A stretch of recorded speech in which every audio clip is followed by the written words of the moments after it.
All right, everybody, we are live here in Prince William County, Virginia, from the basement of my beautiful home. It's cold as F outside, but know this, that the Silver Fox is always hot. So it's steaming up in here, man. Hey, pleasure to be here with you guys. This is installment number 2 of Veterans Making a Difference. I got my man over here. I'll introduce in a second, Mr. Damian Knight. Awesome friggin' dude. But before we do that, if I could just remind everybody, please, that the proceeds from the podcast get donated to the Amphibious Tractor Memorial. So if you can please help me with the subscribes. If you happen to like the content, please press the like too. No force and will on that one. But hey, anything we can do to help that. And a big shout out also to my sponsors, Devil Backbone Brewery, 8-point IPA. For all my beer drinkers out there, make sure you grab a 6-pack of that and try it out. Okay, we're done with the housekeeping, man. Ready to go here. I got my brother sitting on the other side down there outside of Jacksonville, Florida, in St. Augustine. He was one of my Marines at Marine Corps Security Force Battalion, Kings Bay, Georgia, Alpha Company, RTT. He has done some cool shit. So the end state is we're going to talk about all that and everything in between. But right now, currently, he is getting his bus cook on, his Lee Steinberger on, his Jerry Maguire, and he's an enlisted Marine to a dang sports agent. Everybody, welcome my great friend over there, owner of Forever Athlete Management, Mr. Damian Knight. Man, thank you for having me. Really, I'm glad to be here. It's awesome to see you guys having such success with this podcast. So, I'm pumped for you, and I'm glad to be here. Man, I appreciate you, man. Thanks for, joining me on this. And hey, anything we can do to help, promote. But again, veterans making a difference. And you're one of those dudes out there making a big difference. So, hey, man, tell everybody a little about your background, where you're from, and all that good stuff. Yeah, so I'm from St. Augustine, Florida. I didn't grow up with much. My dad was an electrician. My mom was working odd jobs trying to become a school teacher. She finally did when I enlisted into the Marine Corps. Graduated high school at 16. I always tell people it's not because I was super intelligent. I was just ready to get out. I was ready to get out of town. And so the day I turned 17, I enlisted in the United States Marine Corps and, spent the next 5 years and 9 months of my life just getting after it, man. Why'd you do that, man? Why'd you join the Marine Corps? Because you did pretty well in school to graduate at 16. So what was the hook, man? What was it? Man, I'm not gonna lie. So I actually graduated with only a 2.7 GPA. It's just I was taking night classes and I was just ready to be out of there. And full transparency, I tried to join the Army first, but my 17th birthday was on a Friday, and I got in there about noon. And the recruiter's like, "Hey, man, like come back Monday. Like we're getting out of here." It was noon on a Friday, and I was like, "No, I'm ready to do this." Walked right next door, and the Marines were like, "Hey, man, we'd love to have you." They're like, we're working till close, so we'll get you in here. So that's really how it happened. Yeah, that's tight. That's tight. And then hey, by the way, you graduated 1 GPA point higher than I did. I think mine was like a 1.1, if that's even possible. But I probably did. I pulled it off. Yeah. Hey, man. So your first assignment, infantryman, and you get assigned to Marine Corps Security Force Battalion, Kings Bay. What was that tour like for you? Man, I from day one, I was super, super motivated. I remember seeing the RTT guys out there getting after a PT and running a little bit faster and harder than everybody, and ended up going into the normal guard force there, and I enjoyed it. I took a lot from my leadership, but from day one, I didn't want to be there. I was like, I'm ready to go on to the next thing, be a little bit better and faster and stronger. The fleet, everybody, yeah, man. Fleet, man, ready to get out of there, do something worth writing home about. So I actually, the first time I went and tried out for that, Johnny Perez, man, that guy didn't even have my name on the roster. I showed up, I did the PT test, and he's like, "Dude, you're not even here. Go back to work." So the first time didn't even count. Then showed up my second time, and I actually didn't get selected because I think I had a little bit of an attitude. I had a chip on my shoulder from being one of those salty alpha guys around for a while. Yeah. And the third time, man, I didn't even want to do it anymore. They're like, "Hey, you have to because you're a designated marksman. You got to go there. They need you."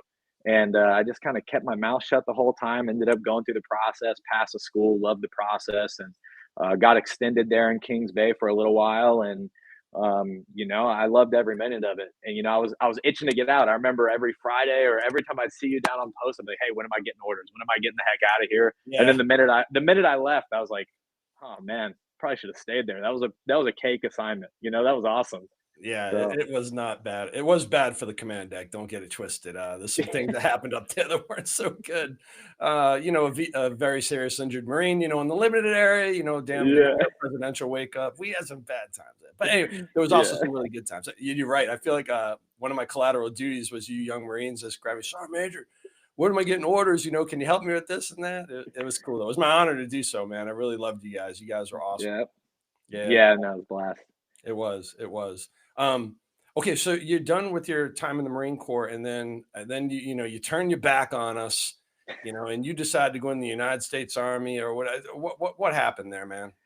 Man, so I really got off active duty because I had a child from a marriage that didn't work out from my first enlistment, and I wanted to be back home. And then I was home for about 2 months, and I was like, man, I kind of missed the military. So I reached out to the Marine Corps prior service recruiters, and they were like, nah, man, you're out. We don't want you. And I was like, oh, that was quick. Like I'm still on IRR, and they're like, no, we don't care, man. Like move on. So I went to the army, and they're like, whoa, you were a Marine? We'll take you. Like they were drooling. I was like, Yeah, oh, it feels nice to be wanted, right? So I went through the Special Forces Readiness Evaluation. I actually reached out to you to get a letter of recommendation for yeah, that. I A remember right. couple other folks, and so I showed up to that like wearing frogs, like multicam, ready to go. And I remember seeing a girl there, like when I showed up, and I was like, "What is the Army, man? They got women trying out for Special Forces. That's different, coming from where we came from." And then she smoked us all. She was the most athletic person I ever met. I remember I thought I was in good shape, fresh out of the Marine Corps. I ran my 2 miles in like 12 minutes and some change, and she was already smoking a cigarette off to the side. Like, Yeah. hey, good job, man. And I was like, oh no, where am I at? you know? So Uh, yep, yeah, that's where I spent my time with the 20th Special Forces Group for a couple years, and then I ended up finishing my time in a recon sniper unit down in Miami, Florida. yeah, yeah. And, Yep. and from what I understand, that you were like on active duty, and then you were in the reserves, and at the same time you're in the reserves, you started doing civilian things, right? um, Yep. Tell everybody a little bit about between your civilian times. You did a lot of things that led up to you doing what you're doing now. Right. Yeah, so when I got off active duty officially in 2018, and like you said, there's a lot of periods of active and reserve service back and forth for schools and things like that. But I immediately, enlisted. I enrolled in college because that's what you're supposed to do. You got this GI Bill. Started taking classes, wandering around, didn't really know what I wanted to do. I was taking BS classes, and I remember seeing this group of guys out on the lawn throwing a rugby ball, probably like had been drinking a couple beers, and I was like, "Hey, this seems like my group, you know." And Yeah. they're like, "You ever played rugby?" And since I was in Third Battalion, Fourth Marines after Kings Bay, we actually deployed through Darwin. So I was like, "I actually do know how to play rugby. I learned in Australia." And they're like, "Bro, you're on the team." And I was like, What is that?" And that Saturday, they had me playing in my first D1 like rugby match. I was puking between every single play, like running off the field. I was like, man, I'm not in this kind of shape. Ended up loving it. Did it for 3 years. Got my bachelor's degree, and I started my first company, which was Apex Training Solutions, which was just firearms training and security consulting. And you went to North Florida, was it? Yeah, University of North Florida. Yeah, Osprey. Shout out to Yeah, yeah. University of North Florida Swoop. Ospreys, man. Shout out. Hey, Yeah, man, I remember a few years ago they actually did pretty well in the basketball tournament. Remember that? they did. They made it to the Final Four. I was there. Yeah, Yeah. that's right. That's right. That's right. Hey, for all I got a few of you that are chiming in here on the live feed. Hey, thanks for joining us. I'm here with now sports agent Damian Knight. So, Damian, you doing your firearm? You're kind of doing things that you're comfortable doing, things that you learned as an infantryman, things you learned in the Army as a special forces guy, and you're out there taking those tangible skills, and developing this Apex training company. But like, what was the epiphany when you were doing that? Where you're like, man, what'd you do? Like watch Jerry Maguire or something, and then be like, man, I want to No. be a sports agent. Tell So, everybody so about that's a good question. Like I was still half in, half out in both things, right? And I really, really wanted to be this special operations guy, and I really wanted to just do full time like shooting stuff because that's awesome and it's Yeah. easy for me, right?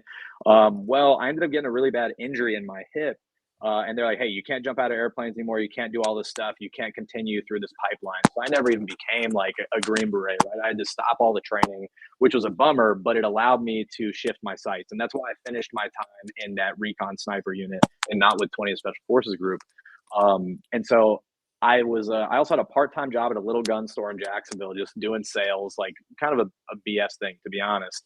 And one day, this huge guy, he's about 6'6", 330 pounds, comes in and he's like, "Hey, I want to buy a gun." You know, a lot of people are looking at him sideways and like, I'm not helping this guy. And me, I'm like, yeah, screw it. Like a person's a person, you know? Yeah. And so I walked over and I was like, "Dude, you are huge.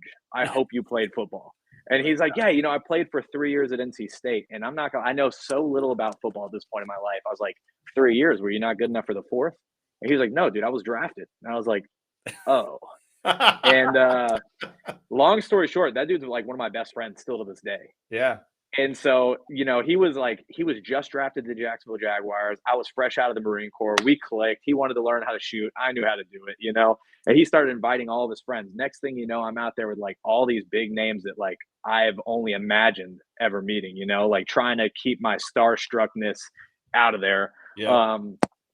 And then all of a sudden, like I have players asking me questions about certain things, trying to inform me and telling me, like, man, my agent's kind of treating me like a number. And I was having flashbacks. I was like, man, I've been that Lance Corporal where I felt like I was treated like a number. I've been that guy. That sucks. And I was like, so I took notes like vigorously for the next year of my life. Like, what do you want out of an agent? What do you expect and what do you want? And I'm getting this from the horse's mouth, from all these players, and Yeah. they're telling me. And I decided, you know, I talked to my now wife. I'm like, look, I think I'm about to go back to school, get my master's degree, and become an agent, which is way easier said than done, you know, because it's all on timelines. Because you can only apply to be an agent once per year, and if you take the test, you have to wait a year. If you fail the second time, you have to wait 5 years, right? Oh, damn. And they lean towards lawyers. You either have to be a lawyer, you have to have 7 years of negotiation experience plus a bachelor's degree, or you have to have a master's in business of some type, right? So I didn't even have a master's degree, and I'm like, I'm going to be an agent next year. So I did my master's degree in like 7.5 months at the University of North Florida. Still, I'm taking like 3 or 4 classes per semester. People are looking at me like I'm crazy, and I'm like, I have a mission and I need to accomplish it. So I went through that process, and then you know, I applied to be an NFL agent. It's just like you're filling out a security clearance. They're going through all these. It's like 150 pages of an Yeah. application, and they're calling people. I'm getting called from my old platoon sergeant in 29 Palms. He's like, "Dude, why did the NFL call me?" And I was like, "Oh no!" Like I didn't even think to tell you because I didn't think they would actually call you. He's like, Yeah. "No, they were validating my service, like where I had been, where I had deployed, what schools I had been to, just to make sure I wasn't a liar." Wow. So Yeah. yeah, and obviously I went through that and I got selected to be able to take the test. And then at that point, you have to go through this like seminar, 5-day seminar with all these other prospective agents. And we're sitting there with 450 other people. And it sounded like the military. They're like, "Hey, look to your left and your right. At the end of this, someone next to you is not going to be here." And you're like, "What the heck am I getting into, man? Like what's going on?" And less than like 19% of people pass per class. Mhm. So yeah, and the rest is history, man. So that's kind of how I got into it, though. That is really, and hey, thanks for the comments, guys out there. Comment number one is great conversation. Comment number two is one of the viewers really enjoying your story, Damian. Nice. Thank you for those comments, my friends. So first off, man, nice to know. Did not know that this was kind of like regulated. I didn't know that. I Oh didn't yeah. know it's almost like a bar exam, kind of Hmm. thing, and that's very very comforting for people to know that they're not at least dealing with criminals off the jump, right? Yep. Yeah. Um, what a fascinating thing to do. So there's not a lot of there is a lot of NFL players, but there isn't, right? Correct. But Yeah. there's a lot. You just said, there's 450, dudes and gals in there that are trying to be agents, and then there's a whole bunch more across the country, and you got to hunt for your own food, baby. That's what you got Yeah. to do. Yeah. So how was that? Like how did you like get your first client, and did that formulate off of your relationship with firearms with those guys? Yeah. So I would say yes and no. So the first thing, obviously, you take this test in July, and then you're just waiting to hear for months if you pass. You almost forget about the thing. They tell you October 3rd that you passed, and now you have to sign a player within 3 years, or you have to start the whole process again. Oh my But god. and the thing is, that first year, you're starting in October, you're almost done with a year already. So it's really 2 years and a quarter is what you get. And so I went straight to Instagram. I started calling all my friends that I had trained with firearms. I started like, "Hey, do you have any teammates that are still in college? Like, what do I need to do?" I'm like reaching out to every single person and their mother. It feels like you're sliding into DMs. That's what you're doing. Just like guys trying to get girls, you're trying to like online date these guys. Yeah. And you're just you're like, hey man, you looked really good out there today. That was a great play. And then hoping like, man, I wonder if he's going to DM me back. Like this will be so great if he DMs me back, you know? Right. And really what it took for me was going out. I just like kind of rolled the dice one day and I drove from St. Augustine, Florida, all the way to Auburn. Like I was like, hey, I'm going to the game this week. And I was there, I was present, I was taking pictures at the game. And then I sent them to the player and I was like, hey man, you had a great game. And he's like, you came all the way out to see me? And I was like, yeah, man, I did just for you. And he was like, yes. And he locked in with me. He's like, dude, you're Nice. going to be my guy. And after that, I just created a system. And it's like, at the end of the day, I hate it because it's a little salesy, but it is a sales job. You're trying to sell yourself, you Yeah, know? absolutely. And so I've just created this pitch, which is not even a pitch. I just tell them who I am, what I'm about, why I'm different than every single other agent in this industry. And you know, one thing that does help, there's only about 5 veterans in this entire industry. Oh, So wow. that is where we do have like a little bit of a, you know, an edge. And so yeah, after that it kind of spiraled. You know, I was ended up my first season, I was talking to about 40 athletes, just hoping that 1 or 2 would sign with me. You know, just every day, just, you know, hey man, how you doing? Hey, good game. Hey, how's your mom? Like just everything you could think of, Zoom call after Zoom call. And my first class ended up between myself and my business partner, who I met through the process to become an agent. We signed 13 guys, you know, Oh, wow. Good and for you. one of them actually was like making some waves in college football last year. His name was Matt Ganyard. He was actually a Marine Corps officer who got out and became a kicker for the University of Virginia. And Yeah. so I reached out to that guy and I was like, look, if I can't sign that guy, this isn't my job. Like I shouldn't be here, you know? Um, and in full transparency, and I hope Matt sees this, he didn't reach back out to me until way late in the process. He's like, hey man, I think I'm ready for an agent. I'm like, oh, thought this dude forgot about me, you know? Yeah. So It um happens. yeah, it was awesome though. And then out of, you know, my particular guys, I signed 9 guys and got all 9 into the NFL in year 1. And that was whether it was rookie mini camp, tryouts, whatever that looks like. A lot of, you know, props to my team that I built. You know, it's not just me. I have a team of 4 guys, and I have a team of 5. We all put in a lot of hours, and like way more than you would ever think, man. I sit on my phone for 18 hours a day sometimes, Yeah, I believe it. and we got all these guys into the NFL, and the guys that didn't stick, we got them second shots in the NFL. You know, Sure. and you know, I can only provide opportunity. I can't play for them, right? And one thing that I like to tell these players is like, hey, as long as you're going to battle or you're going to war on the field and in the, you know, in the weight room, I'm going to do it in the front office and with these scouts, right? And so that's exactly what we do. We provide them opportunities, and you know, 2 of those guys stuck, and one of them just re-signed with the Packers. So he just re-signed Yeah, yesterday, the 2 days kicker, right? ago. The Yep, kicker, right? Alex Hale. Yeah, and Yeah. he's from Australia, so that was actually like a big selling point Yeah. for him and his That's cool. family when I was talking to them, and I understood Australia because I lived there for 9 months with the Marine Corps, you know? Yeah. So, yeah, it was awesome. That's cool. Again, there's a lot of dudes out there. There's a lot of agents that have the accreditations that can do it. But what is it? What is it about Damian Knight, right? So right now you're speaking, to a prospective population. What is it that you offer? What type of personal care, attention? What's something a little bit different about you, and why should they look to you to to guide their career, and to trust them with a very important process? Yeah, I mean, this is gonna be the biggest decision any of these guys make, you know, for the rest of their life, career altering, no matter how they look at it. And you know, the way that I base this is a lot of agencies and agents, they look at players as a paycheck and as a number. You know, they're like, hey, if I get this guy in and he gets paid this much, I get my 3%. So this is how much I get paid. I look at this more of like, how hard is it to get in the NFL? You have to be the 1%. And I've been there at times in the military. I've been that 1% in different units. I understand how hard it is. And, you know, the 99% of people who don't make it. So my process when I bring them in is we look at the trajectory and everything they need to do to make it to that 1%. But I also talk to them about the very, very like brutal reality. If you do not make the 1%, what is your next plan? Right. And we kind of plan for all phases of the game. And, you know, I really, really explain to them, like, I can't want this more than you. Right. Like, I'm going to be in there and I'm going to be, you know, selling you to these teams and they're going to want you more than you may want them. Right. So, how can you best prepare yourself to become that X factor on a team, right? And we provide them plans for everything from nutrition to financial literacy. We have people for everything. We send them to trainers.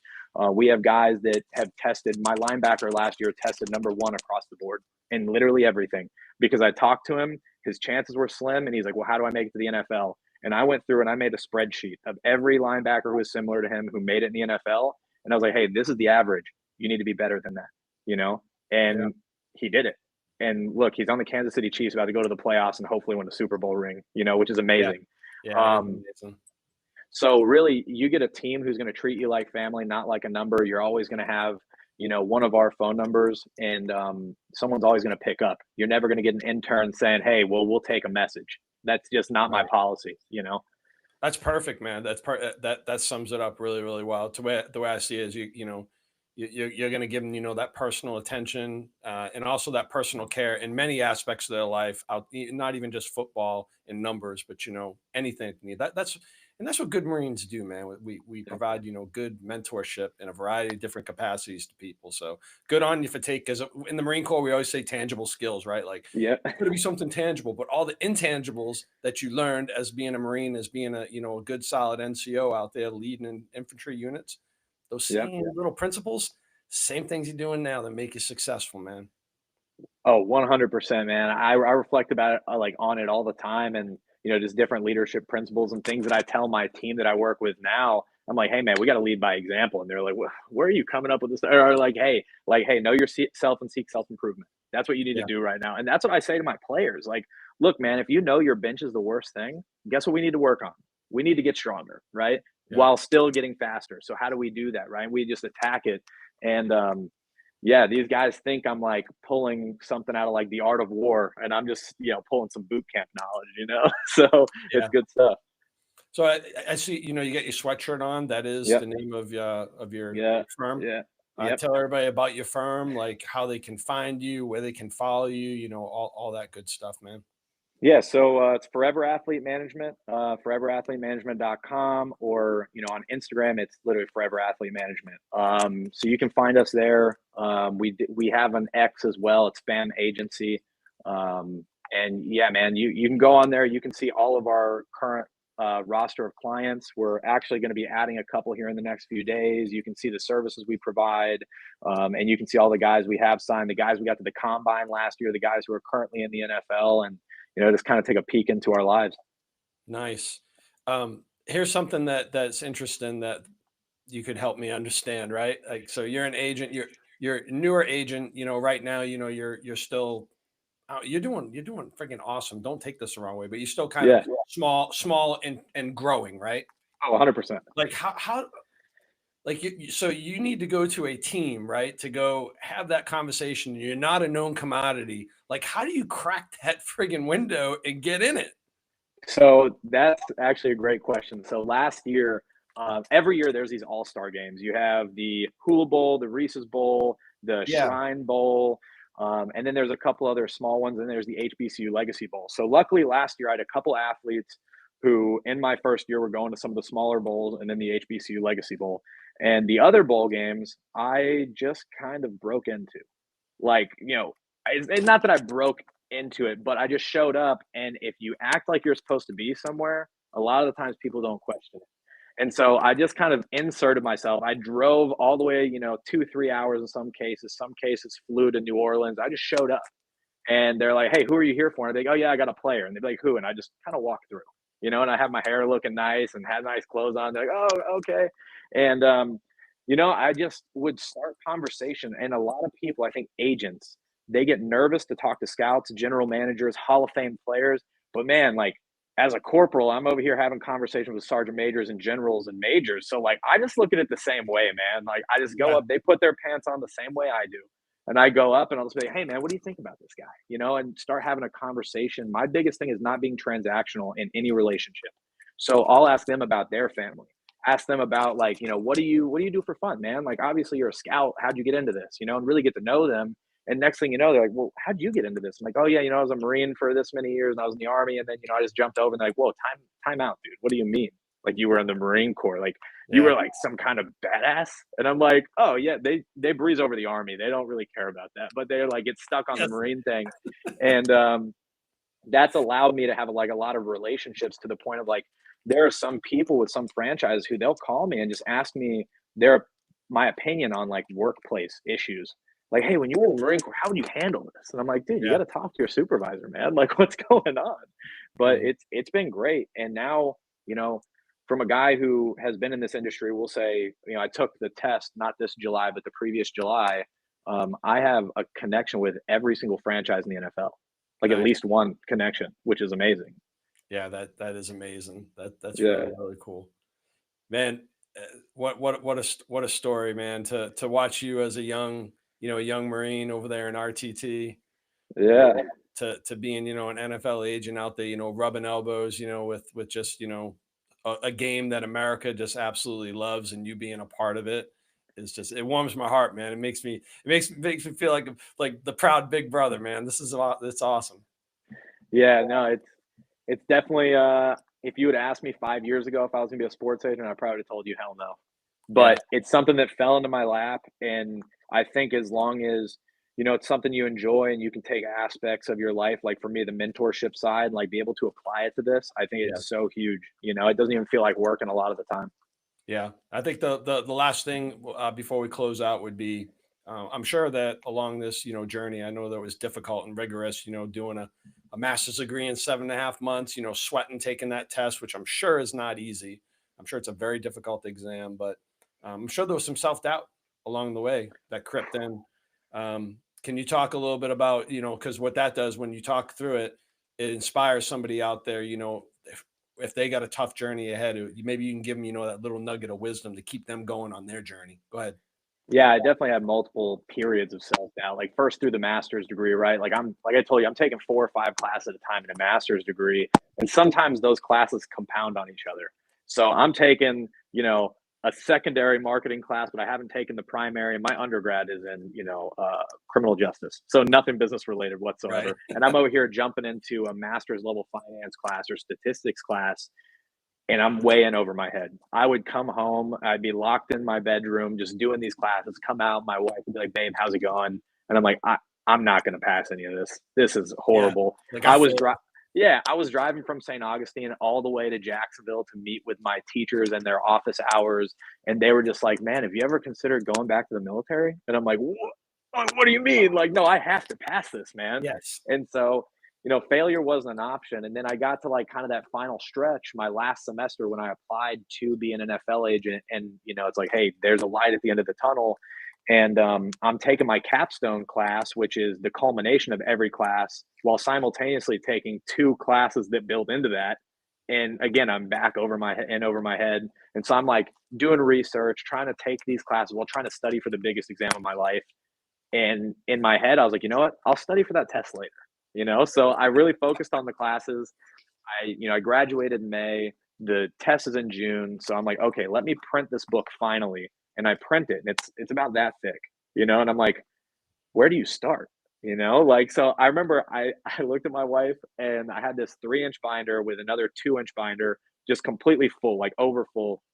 And she's like, what are you going to do? I was like, in the Marine Corps, we just kind of memorize things. So I'm going to start memorizing this entire thing right now.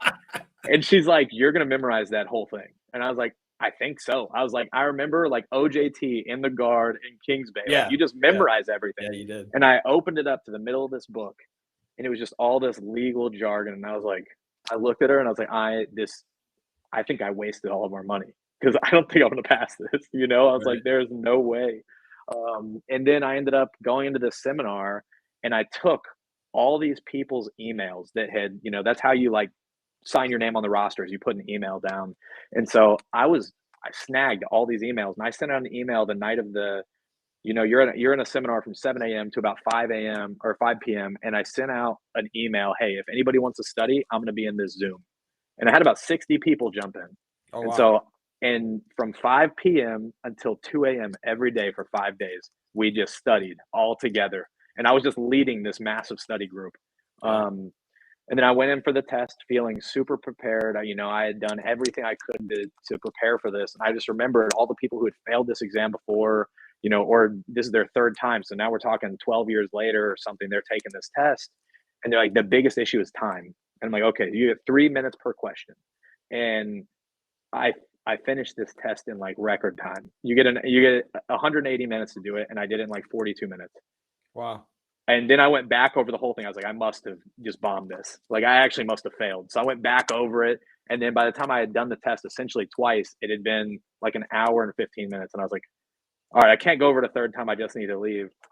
And I walked out, called my friend who's now my partner, and I was like, dude, how'd the test go for you? He's like, dude, I think I failed. I was like, yeah, dude, I definitely failed it. Like, there's no way it was, I hate to say that easy, but like it felt too easy for me, you know? Yeah. Right. Um, and yeah, when we finally got the results, you know, there was, you know, 40 or something people who had passed and happened to be one of them. There was all these lawyers emailed me because now I have an email thread and they're all emailing me like, hey, did you guys pass? We failed. And I'm like, oh, yeah, man, I passed. And they're like, what the heck, man? Like, what? Yeah. Yeah, just losing it. So, but yeah, a lot of self doubt. But I think just, you know, if you trust the process, whatever your process is, and as long as you set your eyes on the goal and just don't lose focus of it, at the end of the day, like you'll achieve your goals.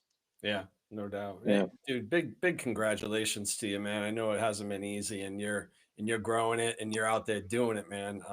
Oh yeah. Before I let you go back on liberty to you know your small children and your lovely bride, hey man, opportunity for you, you know, to give a shout out, you know, to you know to your teammates, you know, your family, your players. Feel free to name drop. You know, hey man, the floor is yours to close us out tonight, Damian. Go ahead. Yeah, well, you know, I can't thank my wife Louisa enough for supporting me in both my business endeavors. I have two great business partners in Francis Santor for Apex and Jeffrey Poe for you know, Forever Athlete Management. Without those guys, who knows where I'd be? You know, you're nothing by yourself. You need a team. I don't care what anybody says. You know, Yeah. support is huge. And you know, going into this weekend, I got Swayze Bozeman. He'll be in the playoffs with the Kansas City Chiefs, man. So, Yeah. you know, hopefully he kills it. I know he will. So I'm Yeah. super excited for him, man. Have you met Taylor Swift yet? Not yet, but I'm sure it's gonna happen. I can see it, you know. Hey man, and they get so much hate. I always tease my wife. I'm like, what? Why you bagging on America's sweetheart couple right there? And she's just like, be quiet, hon. Yeah, no, I'm super excited, and I got a Yeah, really awesome draft class this year as well. yeah, And I think this year is going to be our year, man. yeah. We're going to become a household name. I cannot wait to see you alongside a New England Patriot, man. That's gotta like take my motivation to a whole nother There's level. one from St. Augustine actually right now, Demario Douglas. Yeah, Pop Douglas, man. Yeah, yeah, he works out at my gym. Yeah, he's probably the Yeah, best wide receiver we have in our team. No offense to the other dudes, but I he just like needs some Pop, help. man. He's a good, quick little shifty receiver out there, man. He's Yeah, good. man, great guy. Cool. Yeah, yeah, no doubt, no doubt. Dude, thank you for your time. Yeah, I know your time is precious. I appreciate you, you know, coming over here, being a part of Veterans, making a difference with the second live feed of the year. I'm glad, you know, that you're doing well. It's good to see your face, creating this little mini reunion. You know, I'm definitely. really, really proud of you, and I thank you for giving back, you know, to the viewers and providing them, you know, with some different things that they can do besides go be a government guy like me. Yeah, man, it's really easy to become a cop or, you know, jump into what is stereotypical. And if anybody out there wants to get into sports and has any questions, feel free to shoot me a DM at NFL underscore Damian Knight, Cool. NFL Yeah. agent. Yeah, yeah. The same thing. Feel free to reach out to me, and I'll be more than happy to get your information over to Damien. All right, brother. Cool. Hey, man, it's been real. You know, good luck to your client this weekend. You know, hope he has a good game. And it's been my absolute pleasure, dude, to catch up with you, man. Yeah, thank you for having me. All right, man. Take care, brother.